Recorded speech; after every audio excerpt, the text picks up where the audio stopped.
let's wrap up the show. I say wrap up. We're probably going to be here for another 30 minutes. Hell yeah, baby. Last week, Xbox released another developer underscore direct. I don't know if we're supposed to say the underscore, but it's there. So I think we should say it. I think we should pronounce it hard. A hard underscore. Yeah. With Don't say it like that. No. Oh God. Cut it. Take it back. Avowed as the show's legal team. As the legal team. Avowed, Senua Saga, Hellblade 2, Visions of Mana, Aura, History Untold, and Indiana Jones and the Great Circle were the 5 games that they showed. So we're going to kind of talk through those, react to those. So that started off, Evan, with Avowed coming from Obsidian. Real quick. First of all, yeah. I do not think this is enough content for a whole direct. Maybe I'm spoiled as a Nintendo fan. Sure. But 5 games? So it's interesting. One of which we've already seen. Let's talk about it. Let's start by talking about the general vibes. So this is the second time they've done this. And the first time they showed us, I think 5 games, then maybe 4.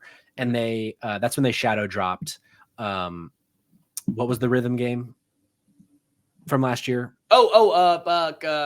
I really like that game. The main character was Hi-Fi Rush. Hi-Fi Rush. Hi-Fi Rush. This when they the first one is when they shadow dropped Hi-Fi Rush. Mm-hmm. And it's different from a Nintendo Direct in that it's a lot of interviews with developers while showing gameplay, talking over it, like talking over B-roll and kind of talking about like inspiration and things like that. So, kind of going back to the Last of Us conversation, they're kind of giving us a peek behind the curtain of development while also showing us the game. That part of it I do really enjoy. I think it's a really, when you compare it to the Nintendo Direct, when you compare it to the PlayStation State of Play, it kind of has started to carve its own corner within these presentations, which I appreciate. Kind of now that I'm saying it out loud, I will back down from my like Nintendo fan fence post here or soapbox, because there's a lot of crap in those that are sometimes, I don't need to see every farming sim that's coming to for sure, guys, so there's something for that too. For sure. And so now the precedent that they have set is we're getting 1 a year. I'm sure. Actually, no, they did 2 last year. They did a Starfield only developer direct. So never mind. Wow. And that was like 45 minutes of just Starfield. 45 minutes of Starfield. Oh, something God. like that. That was a really deep dive into Starfield. Yeah. So yeah, overall, I like the vibe, and I'd like to see more developer underscore directs. But ultimately, I like when game announces are an occasion. Yeah, for sure. Me too. And we don't always need the like on a press conference stage. I'm Phil Spencer, and I'm here to talk. But like, we don't always need that. Yeah. But yeah, so let's go through and talk about Maybe the game. I'm being a hypocrite though, because I earlier in the podcast was saying how we need to platform these creators a little bit more. That's true. Give them more of an opportunity to talk about their games. God, I am inconsistent, Evan. Come on, man. We need to. We're going to take this to the top of the lawyer chain. Shut him down. Shut him down. So the first game they showed was Avowed, being made by Obsidian. This is what the Xbox Wire has to say about Avowed, and then we're going to tell you our thoughts. Avowed game director Carrie Patel gave us a first deep dive into the gameplay in Obsidian's upcoming fantasy action RPG, from its dynamic combat to its thoughtful reactivity to its colorful, vibrant, strange world set in the living lands. Do love the colors in this game. That was the thing that really stood out to me. Was we've all played Skyrim, we've all played Oblivion. I feel like Oblivion way better than Skyrim. Sorry, #sorry not sorry. But like, I don't know, first person RPG. I feel like there's a lot of stuff that's kind of been said and done. Yeah, and I don't really know what's left in that category. Sure, just seeing them go wider and do weirder things, particularly games with color, because I feel like games really lack a lot of color these days. Yeah. Which is part of, I've alluded to being a Nintendo fan. Part of why I'm a Nintendo fan is those games are just colorful. Yeah, for sure. In ways that fucking God of War is not. And I like God of War. I do. I'm not coming for it. That was sure. Well, I will say Ragnarok a lot more colorful. Absolutely. That is true. That is true. Absolutely true. But yeah, like Starfield, fucking browns and grays all the live long day. Right. So not only will you make narrative decisions that can impact changes in the game down the line, but Avowed is also looking to offer choice in combat. Gameplay director Gabe Paramo discussed not only how varied your weaponry will be with melee weapons, ranged guns, and bows, and magic-based wands, even dual-wielded wands, to name a few, but how flexible combat can be. That looked awesome. That's great. Yeah. The dual wielding of wands looked really cool. Yeah, it did. And how it seemed like a lot of the combat carried a lot of weight, which I feel like sometimes these first person, it didn't look sluggish, which a lot of the Skyrim ones sometimes feel. Yeah. And I feel like sometimes Exactly. Yep. And it feels like a lot of the time it doesn't feel like you're really connecting. And like this game, no, it totally. feels like there's It looks like they've they're really hitting those made guys. strides. Exactly. It feels like they've really made strides in this like first person magic type combat, which I'm very excited for. This is a game that I played the Outer Worlds when that launched a few years ago. I like the Outer Worlds. I liked it. It was fine. It was a solid game. Yeah. Like it was a game that if you have time is worth playing, but I wouldn't tell you to like go drop everything to go play the game. So I'm hoping that Avowed can get us back to that like top tier Obsidian Fallout New Vegas type game. Yeah. With a narrative, because as we've alluded to, Starfield wasn't it. And I feel we're not going to be getting Elder Scrolls 6 probably while I'm alive. 2027 is my guess. Maybe. And so I'm excited for Avowed. Ultimately, I really liked what they showed of Avowed. After that, we got Senua's Saga Hellblade 2. Ninja Theory took us behind the scenes at their studio in Cambridge to take a look at Senua's Saga Hellblade 2, meet some of the team, and learn more about the craft behind their new title, which is now in the final months of development. In the video, we learned more about Senua's new journey, which leads her to Iceland, a harsh and brutal land ravaged by myth and tyranny.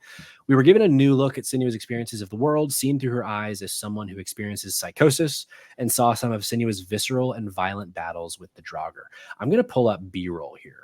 I did not play this game, the first one. It is friend of the pod, Robot Giggles is probably her favorite game, if I recall correctly, and she's recommended it to me a zillion times, but so I know what is good about this game. Yeah. I just haven't played it, but I think that like knowing what I know about the first one, a sequel not only well warranted, but like is like a very exciting thing, especially if they utilize like some of the sound stuff that they used in the first game. This is what I'll say. Play with that. Yeah. This was friend of the show, Cognitive Clips, who might still be in the chat. This was his first pick in our Fantasy Critic League.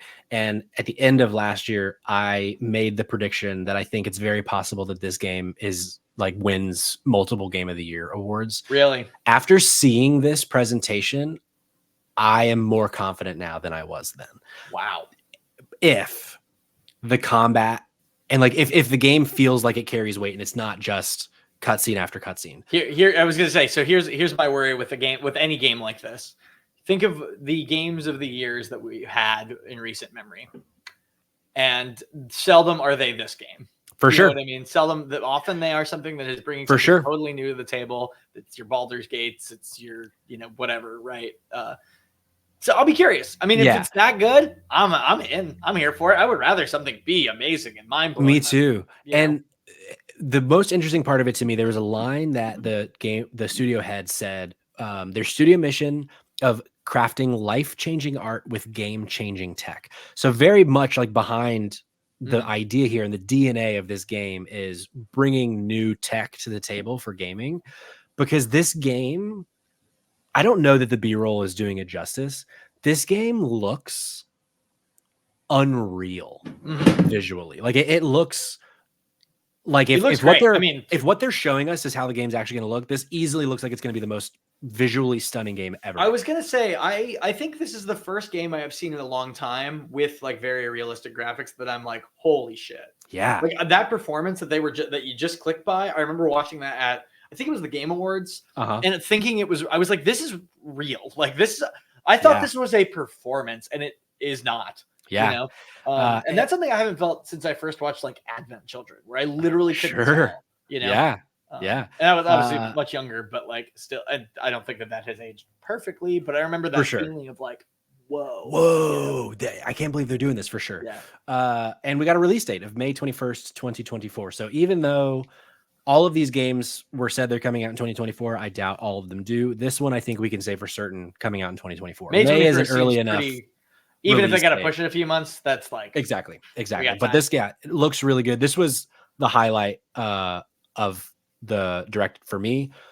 A close second was Indy, which we're gonna get to. I was gonna say, I got a lot of thoughts on Indy, baby. Yeah. So next up was Visions of Mana, which we've talked about on the show before. We've pretty excited for it personally before, which it looks good. I think this is something I could really sink my teeth into. I like the original. Yeah, I was about to say, have you played a Mana game before? Because I haven't. I played the original on the SNES, but I haven't played the remake of it.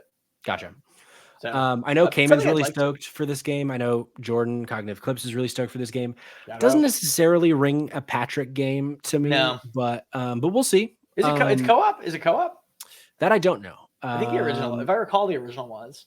The little blurb I pulled from Xbox Wire doesn't mention anything about Okay, co-op, so I wonder if the not sure. was. Yeah.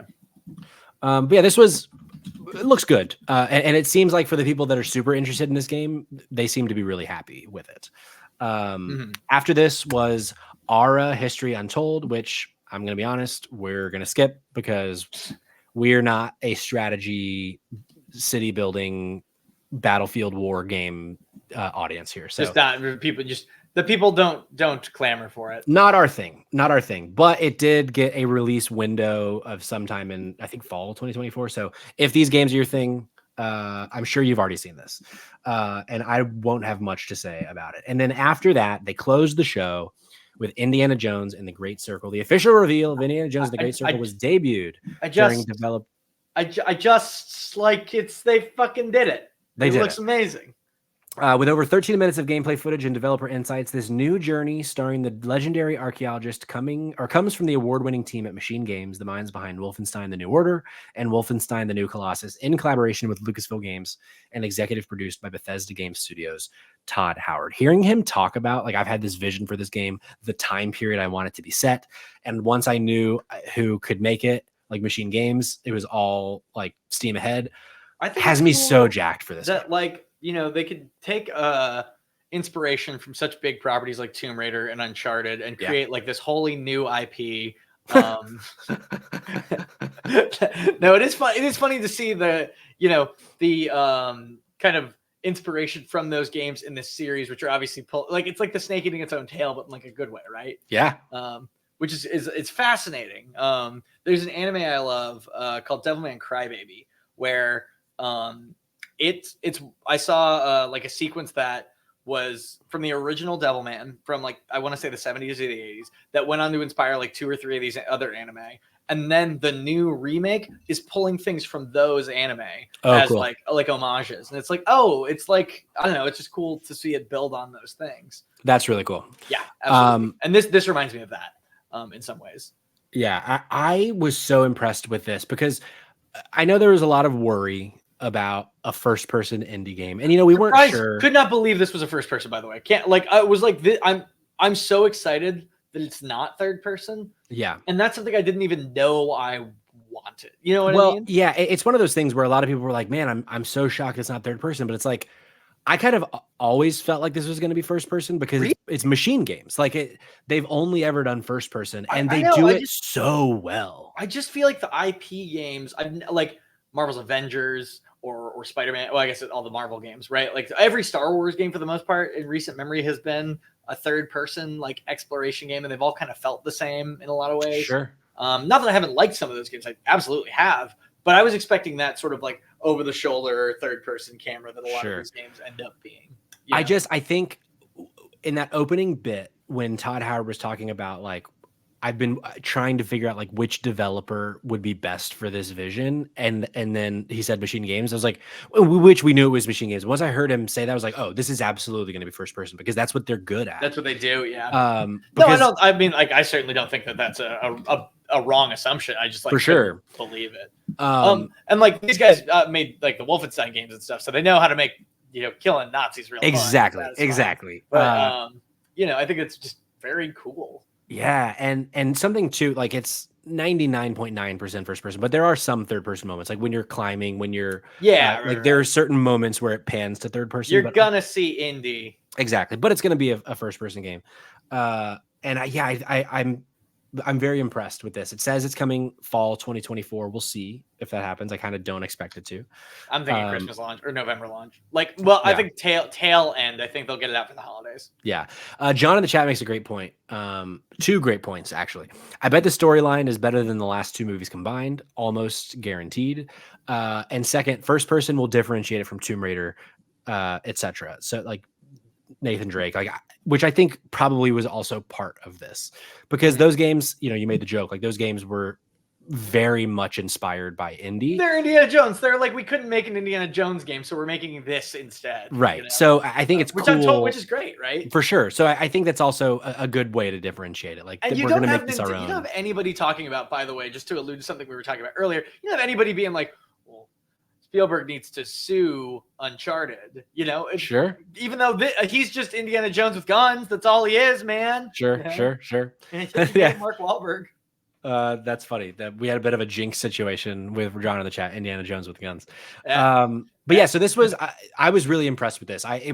This was kind of one of the biggest question marks for Xbox for me. For sure. Until we saw it. So the fact that it looks as good as it does, I really think that like this could be Xbox's year to like really finally turn around some people's kind of mentality and opinion on the game studios. For it, I think they have been. Just because like PlayStation, I feel like has been, at least in the race between, so dominant. Like, I mean, all of the PS4, right? Like since the 360 kind of faded out, PS4 has been like, PlayStation's just been the guy, right?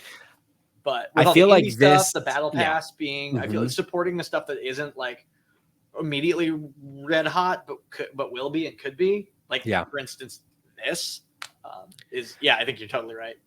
I think this game, or this year rather, is the first time that I'm like genuinely excited about what Xbox is bringing to the table as a whole since like the 360 era. Yeah. Which is so exciting. Like I always want everyone to do great. Yeah, because that means more better games for us. Like, right. But yeah, this certainly. Well, okay. So John in the chat asks, "Is this going to be day one Game Pass?" Almost certainly. They've not said, but without a doubt, I think for sure. And then Bennett. Okay, now the guy who was in Evan's dark corner is behind Patrick. This isn't good. This isn't good. Just bleeding out, crawling his way back into the podcast. Bennett, did you not tell us that you came up to Atlanta just to sneak up behind us? Naughty boy. But yeah, so that was the developer _ direct. I think real quick, something Oh, sorry. I was just going to say something that I think I wanted to touch on before we moved on from Indiana Jones was why it's kind of a big question mark, you know, that you said earlier, is because like when you get a big IP like this, particularly one that isn't like, doesn't have a history of being adapted, we kind of don't know what to expect, right? Because a lot of games that have big IPs kind of just coast on having the big IP, right? Sure. I mean, how many Star Wars games have we played, all of us, that just suck? Yeah, that we played anyway because it's fun to have a lightsaber, you know. Like we just like, it's not only what are they going to do with it, but how are they going to like take the franchise or the property, and then like what elements are they going to adapt and bring to the table? What are they going to find? What are they going to focus on? Right? It's so cool, and it's so cool to see those elements. Like this looks like an Indiana Jones game. Not only does it look like Harrison Ford, but it's everything I want from indie. You know, and it seems like they have a really nice. Like it seems like it's mostly going to be a puzzle game with some action sequences. Which is great. I think of Insomniac doing Spider-Man for Marvel. Like they found the right team to do the right project, and I think we're gonna get a great game out of it, which is super exciting. Totally. Terry asks, "Is this Xbox exclusive?" I don't remember off the top of my head if they have explicitly said, but it's gonna be an Xbox exclusive. I would be surprised. Probably PC Xbox. Right, PC Xbox. I would be surprised if this was one of the games that they're also launching on PlayStation. I think, you know, as part of the Bethesda acquisition, this was one of those things where like, oh, we want Indiana Jones. I would say it would be months before it would come to a PlayStation. Would be if it did, if at all, yeah. And there might already be a notice out there saying like, hey, this is Xbox exclusive. I just don't know off the top of my head. Yeah. Evan, that's our show. Hey, hot dog. I do want to give a quick Fantasy Critic update for those following at home. Today launched. It's a shame that he's not here to speak to it, but Cayman coming out fucking swinging. He had Tekken 8 and Like a Dragon Infinite Wealth, both sitting at a 90% on Open Critic. So if those scores stand, it's 40 points for him, which is going to be huge. And then Jordan, last week, Prince of Persia: The Lost Crown brought him 16 points. So a good start. Those are the only three that have come out this year. But so far, as long as those scores stand for Cayman, he is off to a very strong lead in the Fantasy Critic. For me, personally. But yeah, Cayman wins enough on this podcast. He won the predictions for last year. He won the bet of which would sell more, Hogwarts or Zelda. There he is in the chat. That's John. At the Dumpster Boy has future sight. He does, yeah. He bet that Hogwarts would outsell Tears of the Kingdom, and I said that's a bummer to me. And it did. Actually, it's the first game in 15 years that isn't. It's Call of Duty and another franchise. I can't remember the other franchise. Maybe like FIFA or something. But it's been Call of Duty and one other franchise. It's the first time in 15 years it wasn't one of those two games being the highest selling game of the year. I have so many thoughts, all like Three Stooges trying to get out of my brain of like, wow, what a shame that such a boring looking game that is like created by a turf is like so celebrated and so sold. Like how terrible. But also like, this is what happens when you give people what they want. Yeah. And it's like thinking about that in like terms of Pokemon and how Power World success is like Power World is kind of giving people what they want for Pokemon. 100%. Obviously, it's a very interesting thing of like, the truth is there's 6 million people that have bought Power World. I'm willing to bet 98% of them, maybe more, have no idea about the controversy behind Power World. They just saw a fun looking game. They saw a TikTok about it. They saw someone. That's probably Patrick. That's probably what it was. Is the billion TikToks about Pokemon with guns? It's like, well, they like Pokemon a lot, but it's also like having that gun thing. I think lets people who would otherwise maybe buy Pokemon or play Pokemon say, well, I can play Pokemon now because it's got guns and it's like people who are like our age maybe who like still kind of like it in their heart of hearts, but like can't because that's for babies and kids. Exactly. Right. Obviously, we don't have that problem here, but there are definitely people who do. But hey, and that's why shows like Spotlight Games exist, to have these conversations, to talk about the controversy of Power World. Thanks for watching. Thanks for listening. Evan, thanks for being here. Thanks for having me. What a great time. Quite the pinch hit, I'll tell you what. Yeah, well, anytime.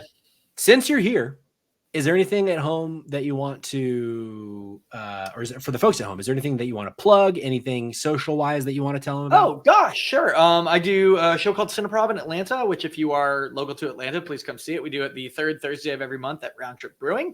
We do a mystery movie, which is any movie we want, and we have to say it's a mystery movie for legal purposes. I will definitely pull that curtain back, and which is great though. It's a great, perfect thing. So we can do, say a certain movie about Twilight or that takes place in Forks, Washington. So yeah, right, Forks, Washington, about vampires and stuff. But we can maybe riff that and make fun of that this month or next month.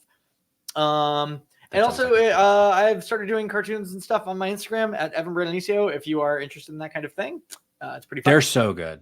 Thank you. I appreciate that. If you're not following him on Instagram and you like little fun cartoons, I do little fun cartoons. They're great. They're fucking great. Thank you. I appreciate that. I have a great I always try to throw you just like weird curveballs. Oh yeah, I think I have one. Do I have one sitting in my? Because often I'll do the real reason to do it is every week or so I'll do like a hey, tell me anything to draw and I'll draw it.